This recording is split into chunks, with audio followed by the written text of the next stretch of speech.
하나님 아버지, 무더위로 지친 우리를 지난밤 잘 쉬게 하시고 새 하루를 맞게 하시니 감사합니다.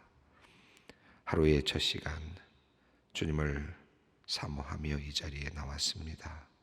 우리의 마음과 걸음을 기쁘게 받아 주시옵소서. 주님으로부터 생수를 공급받고 오늘 하루를 살아갈 양식을 얻기 원합니다. 하나님께서 주시는 말씀 잘 받아 먹어 하늘의 생명 누리고 주변에 나누는 복된 하루 되게 하여 주시옵소서. 그러나 주님, 이른 아침 주 예전에서 드리는 예배를 사모하나 이 자리에 나올 수 없는 이들도 있습니다. 몸이 아픈 이들이 있고 또 직장에 따라 밤에 근무하는 이들도 있습니다. 이들의 상황과 형편 그리고 마음을 주님께서 아시오니 그들을 위로하여 주시옵소서. 오늘도 온라인으로 새벽 제단을 쌓는 성도님들도 있습니다. 언제 어디서나 함께 하시는 하나님, 오늘 기도의 자리에 있는 모든 이들의 그 간절한 소원에 응답해 주시며 이 아침 새 힘을 불어넣어 주시옵소서. 아침이 밝고 해가 기울어 저녁이 되는 것을 보는 것이 주님의 은혜입니다. 아침에 집을 나섰다가 저녁이 되어 다시 그 자리로 돌아갈 수 있는 것이 하나님의 은혜입니다.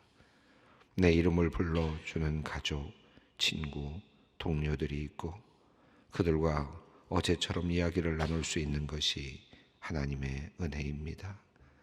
해야 할 일이 있고 할 수 있는 일이 있는 것이 하나님의 은혜입니다. 무엇보다 내가 하나님의 자녀임을 알고 나를 향한 하나님의 사랑을 느끼며 살아가는 것이 큰 은혜임을 고백합니다. 하나님의 은혜로 누리는 이 모든 것을 소중히 여기게 하시고 그리하여 우리 일상의 기쁨과 감사가 떠나지 않게 하여 주시옵소서. 날이 덥고 습합니다. 소망의 성도들을 영육간에 강건하게 붙들어 주셔서 이 여름을 잘 지나게 하여 주시기를 소망합니다. 쉽게 불쾌해질 수 있는 날씨지만 여유로운 마음 주셔서 나 자신뿐만 아니라 다른 사람을 너그럽게 대하게 하시고 외부 환경과 상관없이 주어진 일을 즐겁게 할 수 있게 도와주시옵소서. 코로나 환자가 급증하고 있는 상황입니다. 감염되거나 감염시키는 일이 없도록 우리의 몸과 마음을 잘 관리하게 하여 주시옵소서. 이 더위가 신앙생활에 방해가 되지 않기를 원합니다. 또한 코로나의 기승이 우리의 신앙생활을 방해하지 않기를 바랍니다. 이런저런 이유로 모임을 피하지 않게 하시고 기도와 말씀 보는 것에서 게으르지 않게 하여 주시옵소서. 언제나 어디서나 기도가 삶의 호흡이 되기를 원합니다. 즐거울 때나 슬플 때나 홀로 있을 때나 함께 있을 때나 기도를 쉬지 않는 우리가 되게 하여 주시옵소서. 기도는 거창하나 삶에서는 그 기도의 흔적을 찾을 수 없는 부끄러운 자가 되지 않게 하여 주시옵소서. 기도한 대로 살아내어 성결한 사람이 되게 하여 주시옵소서. 이스라엘 백성들에게 제단을 쌓으라 말씀하시며 흙으로 된 토단을 제일 먼저 말씀하여 주신 자비로우신 하나님, 우리가 흙과 같이 보잘것없고 하찮은 존재지만 그것으로 주님을 담을 수 있도록 허락하여 주시고 그 보혈을 담아 주님께 올려드릴 수 있도록 하셨으니 이것이 참으로 은혜입니다.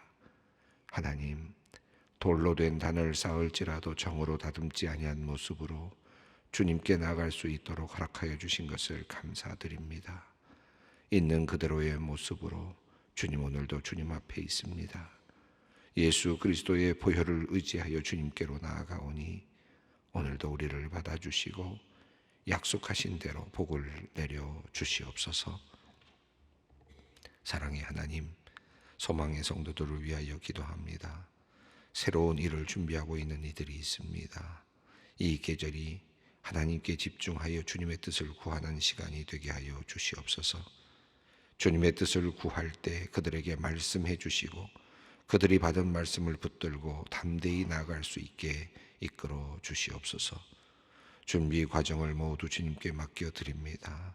입술로는 주님의 도우심을 구하면서 선택의 순간엔 인간적인 생각과 개인의 경험을 따르는 일이 없기를 원합니다. 오직 하나님의 일하심을 바라며 순종함으로 나아가게 하여 주시옵소서. 그들의 필요를 주님 아십니다. 예비하신 것들을 주님 보여주시고 내려주시옵소서. 마치 터널과도 같은 좁고 어두운 길을 가고 있는 성도들이 있습니다. 가정의 문제, 건강의 문제, 관계의 문제, 진로의 문제, 사업의 문제 등 도무지 답이 보이지 않아 괴로운 시간을 보내는 이들을 위로하여 주시옵소서. 그들이 끝을 알 수 없어 막막한 상황 가운데서도 믿음만은 포기하지 않게 하시고 당면한 과제와 현실을 외면하지 않고 인내하며 살아낼 힘을 얻게 하여 주시옵소서. 깜깜한 시간이 빛 되신 주님을 만나는 선물 같은 시간이 될 수 있도록 은혜를 내려 주시옵소서. 은퇴를 하고 제 인생의 제2막을 준비하는 성도님들, 먼저 지금껏 이끌어주신 하나님께 감사하게 하시고 변화된 상황과 일상을 잘 받아들일 수 있게 하여 주시옵소서. 지금까지 지켜주신 하나님께 감사하며 또한 건강을 지켜주시고 두려움을 떨쳐내게 하시며 새로운 소망으로 남은 날들을 기대하게 하여 주시옵소서. 오늘 대학부가 경북 안동으로 국내 선교를 떠납니다. 생명을 살리는 구원의 소식을 들고 봉사와 전도의 자리로 나아가는 우리 대학부 학생들에게 구원에 대한 확신을 주시고 사람들을 사랑하는 마음과 전도의 열정과 용기를 내려 주시옵소서. 하나님을 기쁘시게 하는 여정이 되게 하여 주시고 가고 오는 모든 일정도 주님께서 안전히 지켜 주시옵소서. 이제 하나님의 말씀을 듣습니다. 우리에게 말씀하실 때 우리가 오직 주님께만 집중하기를 원합니다. 우리에게 듣는 귀를 주셔서 내게 하시는 말씀 놓치지 않게 하여 주시옵소서. 함께 하시는 성령 하나님을 기대하오며 주 예수 그리스도의 이름으로 기도드리옵나이다. 아멘. 오늘 주시는 말씀은 신명기 3장 1절로 11절 말씀입니다. 신명기 3장 1절로 11절 말씀 함께 봉독하겠습니다. 우리가 돌이켜 바산으로 올라가매 바산 왕 옥이 그의 모든 백성을 거느리고 나와서 우리를 대적하여 에드레이에서 싸우고자 하는지라. 여호와께서 내게 이르시되 그를 두려워하지 말라. 내가 그와 그의 모든 백성과 그의 땅을 내 손에 넘겼으니 내가 헤스본에 거주하던 아모리 족속의 왕 시온에게 행한 것과 같이 그에게도 행할 것이니라 하시고, 우리 하나님 여호와께서 바산 왕 옥과 그의 모든 백성을 우리 손에 넘기심에 우리가 그들을 쳐서 한 사람도 남기지 아니하였느니라. 그때에 우리가 그들에게서 빼앗지 아니한 성읍이 하나도 없이 다 빼앗았는데 그 성읍이 60이니 곧 아르곱 온 지방이요 바산에 있는 옥의 나라니라. 그 모든 성읍이 높은 성벽으로 돌려 있고 문과 빗장이 있어 견고하며 그 외에 성벽 없는 고울이 심히 많았느니라. 우리가 헤스본 왕 시온에게 행한 것과 같이 그 성읍들을 멸망시키되 각 성읍의 남녀와 유아를 멸망시켰으나 다만 모든 가축과 그 성읍들에서 탈취한 것은 우리의 소유로 삼았으며, 그때 우리가 요단강 이쪽 땅 아르논 골짜기에서부터 헤르몬 산에까지 아모리 족속의 두 왕에게서 빼앗았으니 헤르몬 산을 시돈 사람은 시련이라 부르고 아모리 족속은 스닐이라 불렀느니라. 우리가 빼앗은 것은 평원의 모든 성읍과 길랏 온 땅과 바산의 온 땅 곧 옥의 나라 바산의 성읍 살르가와 에드레이까지이니라. 르바임 족속의 남은 자는 바산 왕 옥뿐이었으며 그의 침상은 철 침상이라 아직도 암몬 족속의 라빠에 있지 아니하냐. 그것을 사람의 보통 규빗으로 재면 그 길이가 9 규빗이요 너비가 4 규빗이니라. 지금 신명기 3장으로 이제 넘어갔습니다. 약속의 땅을 바라보면서 모세는 이제 이스라엘 백성들에게 새로운 이스라엘 백성들에게 권면을 하고 있습니다. 과거를 쭉 돌아보고 있는데 그 밑에서부터 사해 밑에서부터 이제 유리하던 광야 지역에서부터 이제 약속의 땅을 향해서 올라가는 장면을 우리가 쭉 살펴보고 있습니다. 사해 동쪽 지역으로 이렇게 올라가서 요단강 동쪽이죠. 그리고 갈릴리 호수, 게네사렛 호수 그쪽 동쪽 지역으로 이렇게 쭉 올라가는 여정을 좀 표현해 주고 있습니다. 밑에는 에돔이라고 하는 에서 가족이 살고 있었던 바로 그 지역을 통과했고, 그리고 모압 지역을 통과하고, 그리고 암몬 지역을 지금 통과하는 그런 여정을 쭉 설명을 했습니다.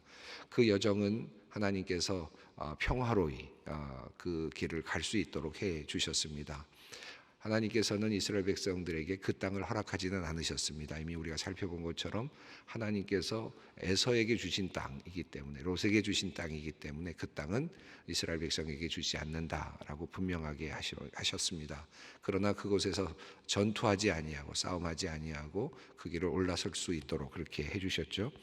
그리고 나서 이제 이어서 이제 하나님께서 주시기로 약속한 땅이 아닌 그 지역 으로 아모리 족속의 땅으로 이제 접어들면서 우리가 지난 시간에 시몬이라고 하는 그 땅을, 우리가 시몬 사람의 땅을 이제 우리가 보았습니다. 그리고 그것을 점령하는 과정을 우리가 살펴보았습니다.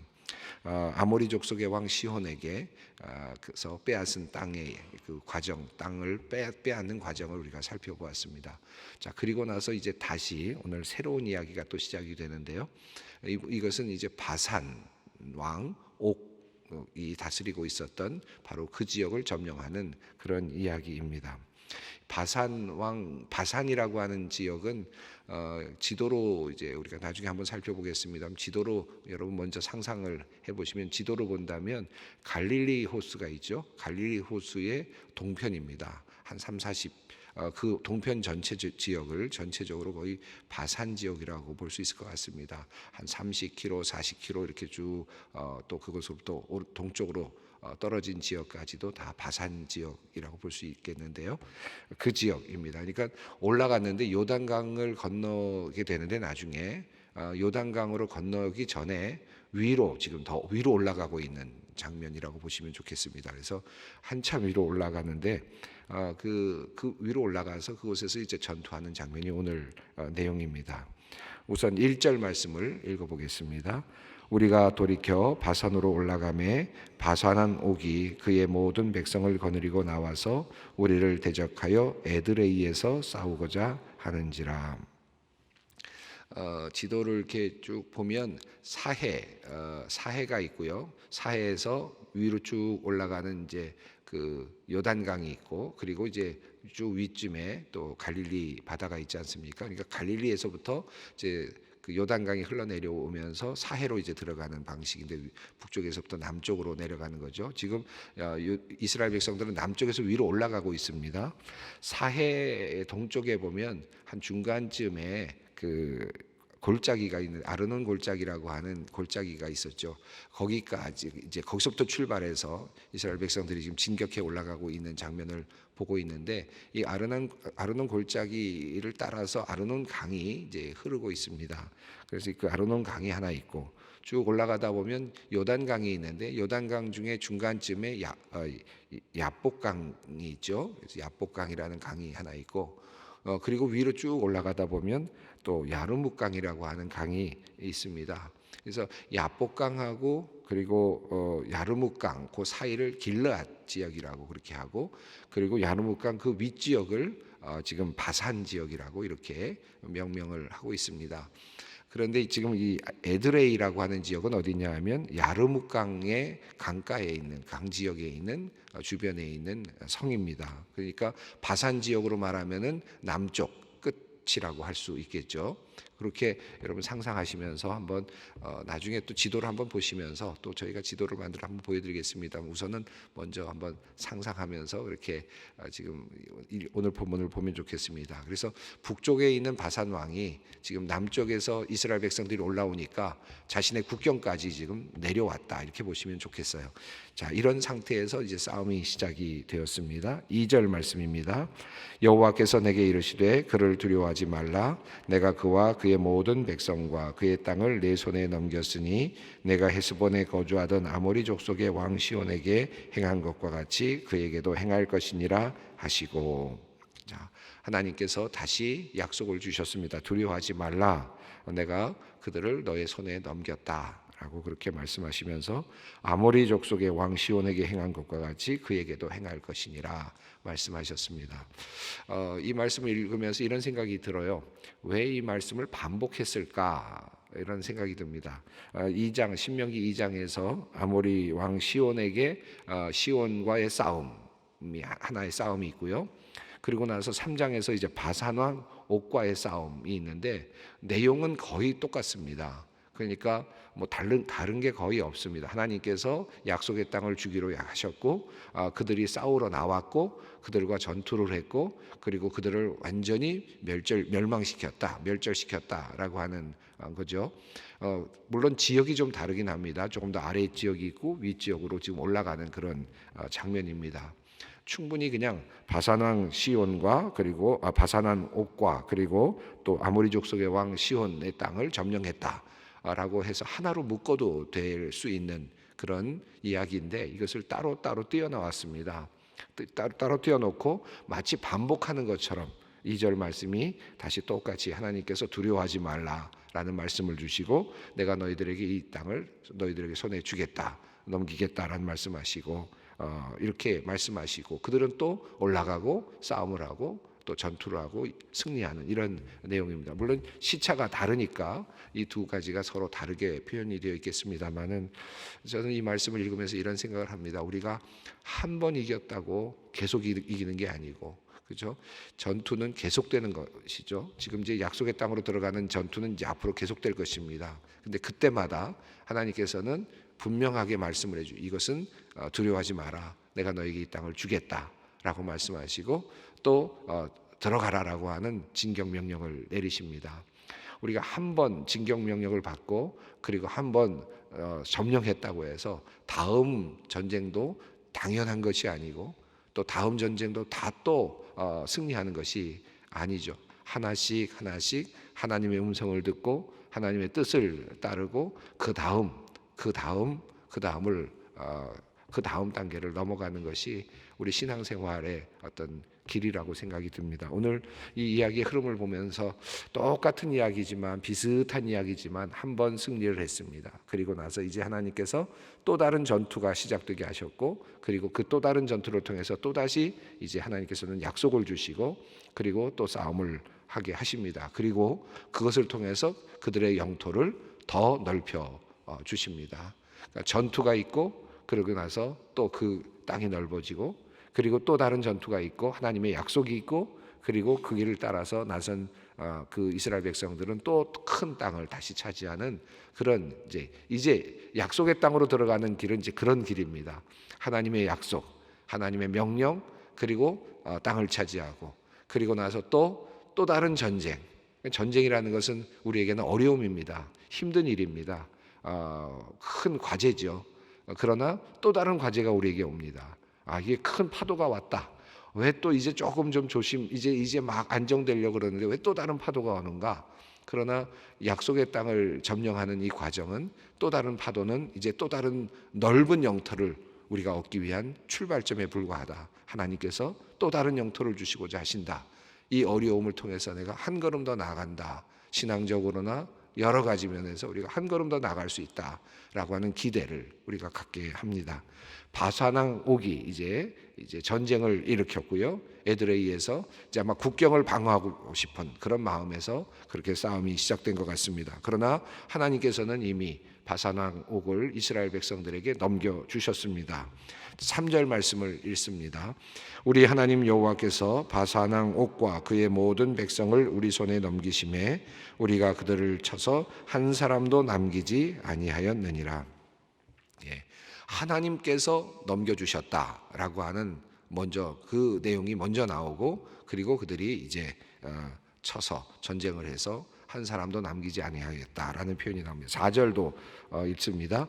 그때에 우리가 그들에게서 빼앗지 아니한 성읍이 하나도 없이 다 빼앗았는데 그 성읍이 60이니 곧 아르곱 온 지방이요 바산에 있는 옥의 나라이니라. 예, 밑으로 내려와서 남쪽 에드레이 지역에서부터 싸움이 시작됐는데 그냥 바로 치고 올라간 것 같습니다. 바로 쭉 올라가면서 그곳에 있었던 모든 성읍들을 다 점령했다라고 표현이 되는데, 성읍 60개를 점령했다. 한 개도 아니고 성읍들은 다 견고한 성을 가지고 있는 것을 성읍이라고 할 텐데 그 성읍들을 60개를 다 점령했다 라고 그렇게 말합니다. 옥의 나라 전체를 점령했다는 표현입니다. 5절은 그 부분을 다시 설명하고 있습니다. 그 모든 성읍이 높은 성벽으로 둘려 있고 문과 빗장이 있어 견고하며 그 외에 성벽 없는 고울이 심히 많았느니라. 5절은 조금 우리 한글로는 조금 애매하게 표현이 되어 있어서 우리가 이해하기 조금 조금 어색할 수 있습니다만은 이런 뜻이죠. 그러니까 60개의 성읍이 있었고 그 60개의 성읍은 아주 견고한 성이었다는 겁니다. 그런데 그 모든 성들을 다 점령했다는 것입니다. 그리고 나서도 60개 외에도 수많은 성읍들을 점령했다. 그런데 그곳은 어떤 성벽이 있지 않은 그런 작은 성읍들이 꽤 많았는데 그것들도 다 점령했다. 그러니까 대표적으로 크게 60개의 큰 성읍들, 성벽이 있는 그런 성들을 다 점령했을 뿐만 아니라 성벽이 없는 모든 그런 고을들도 다 점령을 했다. 그러니까 전체 땅을 다 이제 차지했다라고 하는 그런 의미이겠습니다. 자, 6절과 7절을 읽습니다. 우리가 헤스본 왕 시온에게 행한 것과 같이 그 성읍들을 멸망시키되 각 성읍의 남녀와 유아를 멸망시켰으나 다만 모든 가축과 그 성읍에서 탈취한 것은 우리의 소유로 삼았으며. 우리가 이 말씀을 읽을 때마다 또 아모리 족속 시온의 그 왕의 그 사람들을 또 멸망시킬 때도 마찬가지입니다만 모든 사람들을 죽였다. 그리고 유아들도 다 죽였다라고 하는 이 말을 읽을 때마다 현대인의 입장에서는 야, 이게 정말 비인간적이다라는 생각이 사실은 들긴 합니다. 그리고 이 과거의 이런 전쟁의 모습을 보면서 참 어떻게 하나님의 전쟁도 이렇게 자비롭지 않을까 이런 생각도 해보게 되는데, 구약에 있는 말씀들 읽다 보면 그런 전쟁들이 너무 많죠. 우리가 이 전쟁을 읽어가면서 우리가 그냥 이렇게 우리의 모습, 우리의 삶으로 따지면은 굉장히 어색하게 느껴지고 비인간적인 것으로 느껴집니다만은 그 당시의 고대 상태를 고대의 어떤 문화와 여러 가지를 생각해 본다면 이것이 어쩔 수 없는 그런 상황이었겠다라는 생각도 해보게 되고요. 또 이것을 오늘 우리가 읽으면서도 이거 우리가 읽으면서 우리가 모든 사람을 다 죽여야 된다 이런 의미가 아니라 이게 영적인 의미로 우리가 지금 받는 겁니다. 그래서 그냥 하나님께서 약속의 땅을 주셨을 때 우리가 모든 것을 다 멸절시킨다는 의미는 사탄의 어떤 모든 어떤 영향력이라든가 하나님의 그 영적인 어떤 선물 안에서 우리가 없애야 될 것들 배제해야 될 것들을 완전하게 없앤다, 배제시킨다라고 하는 그런 의미로 우리가 이것을 받아들이는 것이 더 적절하겠죠. 여기서 지금 약속의 땅에 들어가면서 그들은 이제 약속의 땅도 아닙니다. 약속의 땅에 들어가기 전에 지금 이미 땅을 차지하고 있는데 이 땅도 신명기서에 의하면 이미 약속의 땅으로 들어가고 있는 거나 마찬가지입니다. 그들은 모든 것들을 다 멸망시키고 그들은 가축과 모든 것들을 탈취하면서 하나님의 축복을 이제 누리기 시작합니다. 8절 말씀입니다. 그때 우리가 요단강 이쪽의 땅을 아르논 골짜기에서부터 헤르몬 산에까지 아모리 족속의 두 왕에게서 빼앗았으니, 여기서 아모리 족속의 두 왕이라는 것으로 보았을 때 그 아모리 족속 왕 시혼이라는 이름도, 그리고 바산 왕 시혼, 바산 왕 옥도 두 사람 모두 아모리 족속이었다라는 사실을 우리가 알게 됩니다. 자, 9절 말씀을 읽습니다. 헤르몬 산을 시돈 사람은 시론이라고 부르고 아모리 족속은 스니라 불렀느니라. 헤르몬 산에 대해서 시돈 사람들이 부르는 이름, 그리고 바산 사람들이 부르는 이름이 달랐다는 것을 설명하고 있는데, 이것은 어쩌면 그냥 그만큼 지금 서로 다른 이름을 부르는 그런 땅에까지 지금 진격해 가고 있는 그런 지금 하나의 확장을 의미한다고 할 수 있겠습니다. 10절 말씀입니다. 우리가 빼앗은 것은 평원의 모든 성읍과 길르앗 온 땅과 바산의 온 땅, 곧 옥의 나라 바산의 성읍 살르가와 에드레까지이니라. 제가 말씀드렸습니다만 이제 모압이 있고 암몬이 있고, 그리고 올라가면서 길르앗 지역이 있고, 그리고 조금 더 올라가서 바산 지역인데 여기까지 다 지금 차지하고 있는 것을 보게 됩니다. 11절입니다. 르바임 족속의 남은 자는 바산 왕 옥분이었으며 그의 침상은 철침상이라. 아직도 암몬 족속의 라빠에 있지 아니하냐. 그것을 사람의 보통 규빗으로 재면 그 길이가 9규빗이요 너비가 4규빗이니라. 사실 오늘 본문 말씀의 그 가장 핵심은 11절인 것 같아요. 저는 오늘 조금 전에 읽은 말씀인데, 이 말씀을 보면 바산 왕 옥이 살아 도망갔다는 느낌을 갖게 되죠. 르바임 족속의 남은 자는 바산 왕 옥뿐이었으며 이렇게 되어 있으니까요. 그런데 그 바산 왕 옥에 대한 이야기를 하면서 지금 그의 침대가 어디에 있다고 합니까? 암몬 족속의 라빠에 있지 아니냐. 이 성경이 지금 모세가 이것을 말하고 있는 당시에 그것이 그대로 있는 것을 지금 설명하고 있는데, 철로 지었기 때문에 뭐 그때 망가지기가 어려웠겠죠. 얼마나 컸느냐 하면 길이가 9규빗, 너비가 4규빗입니다. 9규빗, 한 규빗이라는 게 이게 팔꿈치에서부터 손 여기까지 아니에요. 그러니까 보통 이스라엘 백성들 한 45cm 정도, 44.4로 보통 계산을 하는데요. 그렇게 되면은 대략 한 4m 정도가 되죠. 길이가 4m, 그리고 넓이가 4규빗이니까 한 1.8m 정도 됩니다. 여러분 사용하시는 저 침대를 이렇게 하나 가로로 놓고 또 하나를 밑에다 가로로 놓는 정도의 크기 정도 될 것 같습니다. 그러니까 한 2배 정도의 큰 그런 침상을 표현하고 있습니다. 근데 중요한 것은 여기 딱 한 글자 위에 11절 앞부분에 있는 르바임 족속의 남은 자라입니다. 여러분 르바임 족속이 어떤 족속입니까? 안악자손, 그죠? 그리고 안악자손이 아니라 안악자손과 같은 큰 장대한 사람들. 그것 때문에 그들이 이스라엘 백성들이 처음에 38년 전에 바로 약속의 땅으로 들어가지 못했죠. 겁을 내면서 들어가지 못했습니다. 그런데 하나님께서 어떻게 하셨습니까? 모압 사람들도, 암몬 사람들도 이 르바임 족속들을 쫓아내고 그 땅을 차지하게 하셨다라는 하나의 암시를 주시지 않았습니까? 그리고 나서 이제 드디어 바산 왕 옥을 이제 쫓아내고, 바산 왕을 쫓아내는데, 그렇다는 그 얘기는 무슨 말씀입니까? 르바임 족속을 다 이들도 이제 쫓아냈습니다. 장대한 기골이 있는 족속들을 다 쫓아냈습니다. 이제는 이것이 이스라엘의 승리입니다. 모압의 암몬의 승리뿐만 아니라 이제는 이스라엘도 이제 이런 큰 장대한 사람들도 다 하나님의 능력으로 쫓아내었습니다. 이 점령의 이야기가 아주 완전한 점령, 60개를 점령하고 어마어마한 하나님의 역사가 일어난 것을 이야기해서 굉장히 큰 전투였다는 것을 보여주는데, 그런데 결국 그들은 어마어마한 족속이었던 르바임 족속들을 결국은 이제 몰아냈다라고 하는 큰 승전보를 이야기하고 있습니다. 자, 이렇게 그들은 이제 요단강을 건널 준비를 해 나가고 있고, 하나님께서 주신 그 허락하신 전투를 하나씩 이루어가면서 승리하면서 땅을 차지하고 있습니다. 우리의 영적인 여정도 그렇습니다. 이따금 어려운 일이 닥치고 또 승리하면 또 다른 공격이 들어오고, 또 승리하면 또 다른 공격이 들어옵니다. 그러나 약속의 땅으로 나아가는 사람들은 그 전투가 늘 또 다른 영토의 확장이고, 하나님의 약속의 땅에 주시는 또 다른 축복이다, 이 생각을 하면서 어려울 때에도 힘들 때에도 힘차게 승리하면서 또 승리를 기대하면서 나갈 수 있기를 바랍니다. 기도의 자리로 나아가겠습니다. 하늘에 계신 우리 아버지, 아버지의 이름을 거룩하게 하시며 아버지의 나라가 오게 하시며 아버지의 뜻이 하늘에서와 같이 땅에서도 이루어지게 하소서. 오늘 우리에게 일용할 양식을 주시고 우리가 우리에게 잘못한 사람을 용서하여 준 것 같이 우리 죄를 용서하여 주시고 우리를 시험에 빠지지 않게 하시고 악에서 구하소서. 나라와 권능과 영광이 영원히 아버지의 것입니다.